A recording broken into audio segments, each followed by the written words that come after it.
আজ না আমাদের বাড়িতে একটু গেস্ট আসবে। বাড়িতে বলা ভুল, আমাদের ফ্ল্যাটে। আর ফ্ল্যাটটা হচ্ছে আমাদের বাড়ির ঠিক উল্টো দিকে। তো আমার মেয়ের স্কুলের বন্ধুরা আসবে, ক্যালকাটা গার্লসের, আর তাদের বাবা মায়ের আসবে। তো তাদের জন্য এখানে রান্নাবান্না চলছে। তো এখানে হচ্ছে ইলিশ মাছের মাথা দিয়ে কচুর শাক হচ্ছে। আজকে পুরোপুরি ইলিশ মাছের ওপরই হবে। হ্যাঁ, চিংড়ি মাছেরও একটা প্রিপারেশন হবে, আইটেম হবে। তো এখানে প্রথমে বানিয়ে নেওয়া হচ্ছে ইলিশ মাছের মাথা দিয়ে কচুর শাক। তো এটা আমি আগে বানিয়ে নিই, দেন তারপরেতে হবে ইলিশ মাছ ভাপে, তারপরে হবে চিংড়ি মাছ। চিংড়ি মাছের মালাইকারি করে রাখবো, কারণ অনেকেই আবার ইলিশ কাটা ছাড়াতে পারে না, বাচ্চাগুলো আছে, আমার ছেলে যেমন আছে। আমার ছেলে ইলিশ মাছ খুব ভালো খায়, কিন্তু তাও আর কি মানে চিংড়িটার সাথে থাকলে একটু মনটা ভালো হয়ে যায় আর কি। তো এই সব রান্নাবান্না চলছে। চলুন ঝটপট করে রান্নাবান্নাগুলো সেরে নিই আগে। তো দেখতে থাকুন ভিডিওটা। আর মজার কথা হচ্ছে, এই কচুর শাক আমি আমার একটা বান্ধবীর থেকে শিখেছিলাম, যে অলরেডি মানে বহুবার আমাকে কচুর শাক বানিয়ে খাইয়েছে ইলিশ মাছের মাথা দিয়ে। সেও আসছে আজকে সন্ধ্যাবেলায়, মানে ওই মেয়ের বন্ধুর মা আর কি। তো বইটাকে আমাকে প্রচুর বার খাইয়েছে। তো আজকে আমি বানিয়ে ওকে খাওয়াবো আর কি। এটার মধ্যে একটা বেশ আলাদাই মজা। তো তার জন্যই সব রান্নাবান্না চলছে। চলুন ঝটপট করে বানিয়ে নিই। আজ কিন্তু প্রচণ্ড গরম আর বৃষ্টি হওয়ার সম্ভাবনাও রয়েছে সন্ধ্যাবেলা, জানি না কি হবে। হয়ে গেছে মোটামুটি কমপ্লিট। ব্যাস 5টা মতো মাছ ছিল, আর মাথাগুলো 2-8 করে কেটে ভেজে নেওয়া হয়েছে প্রথমে। আমার যে হাউস হেল্পার্স আছে, আমার দিদি নিরুপমা দি, আমাকে প্রচুর হেল্প করে। ওই মাছের মাথাগুলো ভেজে দিল, আর আমি ঝপঝপ করে রান্নাটা করে নিচ্ছি। এই যে মোটামুটি শুকনো শুকনো হয়েই গেছে। আমি না ওই শুকনো লঙ্কা, তারপরে কালো জিরে, আর হচ্ছে ওই 5 ফোড়ন এই দিয়ে করি, তেজপাতা এই ফোড়ন দিয়ে করি, আর ওই নুন মিষ্টি দিয়ে। এই দেখুন এরকম দেখতে হয়েছে, শুকনো শুকনো হয়েছে। এটা তো কষানোর উপরই মেন, তার আগে সিদ্ধ করে নিই। আর এখন চলে এসেছি ফ্ল্যাটে। এখানে ফ্ল্যাটে করছি চিংড়ি মাছটা রান্না করছি। ওটা দুপুরবেলা কচুর শাকটা বসিয়েছিলাম, লাঞ্চ করে উঠে দুপুর শুরু করেছিলাম, কারণ ওটা দিয়ে ভীষণ জল বেরোয়, তো ওটা করতে সময় লাগে। আর এটা হচ্ছে চিংড়ি মাছটা। এই যে চিংড়ি মাছের মালাইকারি গ্রেভিটা দেখুন, ভালো লাগছে। আর এই হচ্ছে ইলিশটা, এটা ভাপা বানাবো, ইলিশ মাছের ভাপে। এই দেখুন চিংড়ি মাছটা অলমোস্ট ডান, একটু সিদ্ধ হবে। আর একটু পেঁয়াজ বাটা দিয়ে, ঘি দিয়ে করছি, গরম মশলা দিয়ে, একটু মিষ্টি মিষ্টি করে নারকেলের দুধ দিয়ে করছি। আর এটাতে ভাপাটা হবে, তার জন্য মাছটাকে একটু নুন হলুদ মাখিয়ে নিই। আর যেটা ভাজা হবে সেটা ফ্রিজে তুলে রাখছি এখন, ওরা যখন আসবে গরম গরম ভেজে দেবো। আগে থেকে ইলিশ মাছ মানে 2বার ধরে ইলিশ মাছ ভাজা না ভালো লাগে না, ওই ডাইরেক্ট একদম ভেজে গরম গরম পাতে দিলে তার স্বাদই আলাদা। কি আপনারাও আমার সাথে একমত নিশ্চয়ই?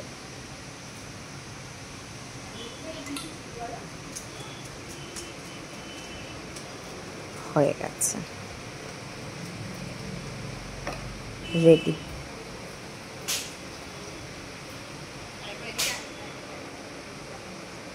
চলুন আর একটা জিনিস দেখাই। এই যে এগুলো সব ভাজা ভাজা হবে, পেটির পিস দেখে দেখে তুলে রেখেছি। এই দেখুন এখানে ভাপাটা বসিয়ে দিয়েছি, সর্ষে পোস্ত কাঁচা লঙ্কা বেটে আর একটু টক দই, তার মধ্যে কাশ্মীরি লঙ্কা গুঁড়ো লঙ্কা দিয়ে, আর ফোড়নে ছিল কাঁচা লঙ্কা আর কালো জিরে। আমি জাস্ট মাছগুলোকে কাঁচা ওই দিয়ে তেলের মধ্যে দিয়েই আর এই মশলাগুলো দিয়ে দিয়েছি, দিয়ে জল দিয়ে ওটাকে ধুয়ে ওই মিক্সির জারটা ধুয়ে ওই জল দিয়ে ওর মধ্যে ফুটতে দিয়ে দেবো। যে বাটিটার মধ্যে মাছগুলো ছিল ওই দিয়ে জাস্ট।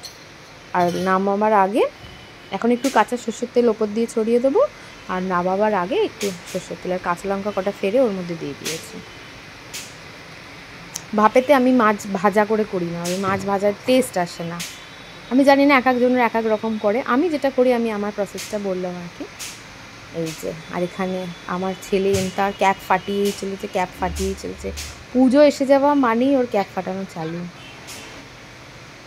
দেখুন ভালো লাগছে দেখতে।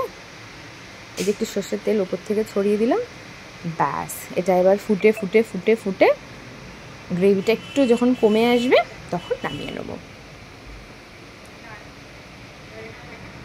কমপ্লিট মোটামুটি রান্নার বেসিক্যালি আজকে কিছু নেই, আইটেম হয়তো দেখতে মনে হচ্ছে কচু শাক, ইলিশ মাছ ভাপা, চিংড়ি মাছের মালাইকারি, ইলিশ মাছ ভাজা, কিন্তু রান্না বেসিক্যালি কিছু নেই। হ্যাঁ ভাতটা আছে, ভাতটা আমাদের দিদিকে বলেছি, দিদি তুমি ভাতের ফ্যানটা গেলে দেবে, কারণ অনেকটা ভাত হাঁড়ির ভাত তো, মানে অনেকজনের তো আমি ঠিক এতটা সামলাতে পারবো না আর কি, ফ্যান গলাটা একটু চাপের হয়ে যাবে।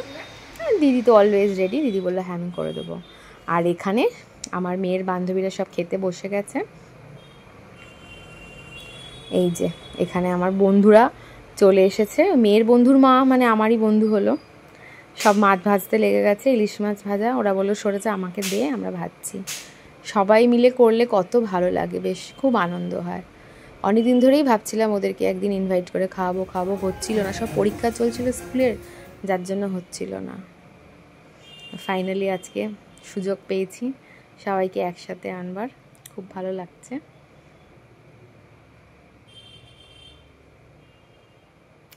তো চলুন দেখতে থাকুন ভিডিওটা। তো এখানে আগে আমার ছেলে মেয়ে ওদের বন্ধুদের সব খেতে দিয়ে দিয়েছি, ওরা সব খেয়ে নিলে তারপরে বাবাদের ব্যাচটা বসে যাবে।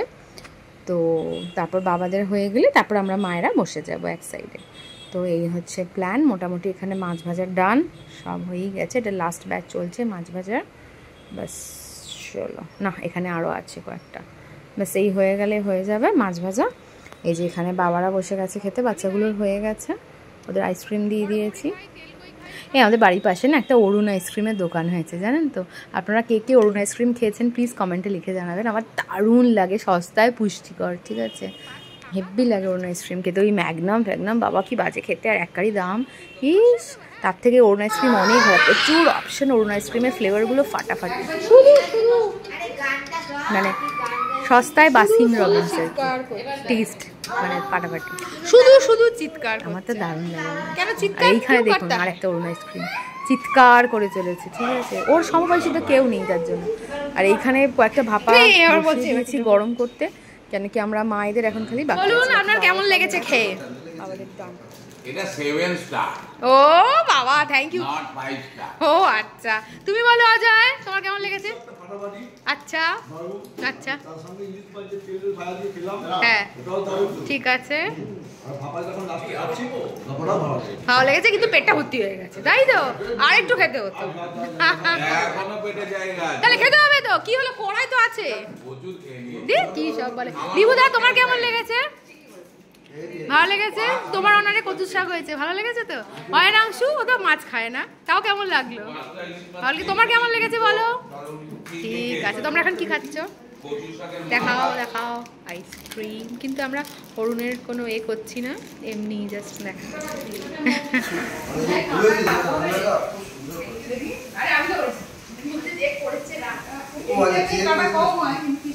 আমি না ভুল বলেছিলাম, কাট কি করেছেন?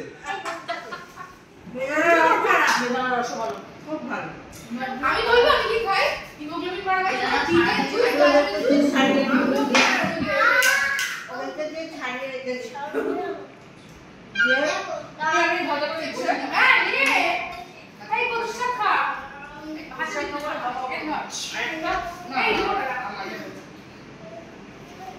তো আমরা এখন গেট টুগেদারের শেষ পর্যায়ে রয়েছি, আর এখানে এখন আইসক্রিম খাওয়া চলছে।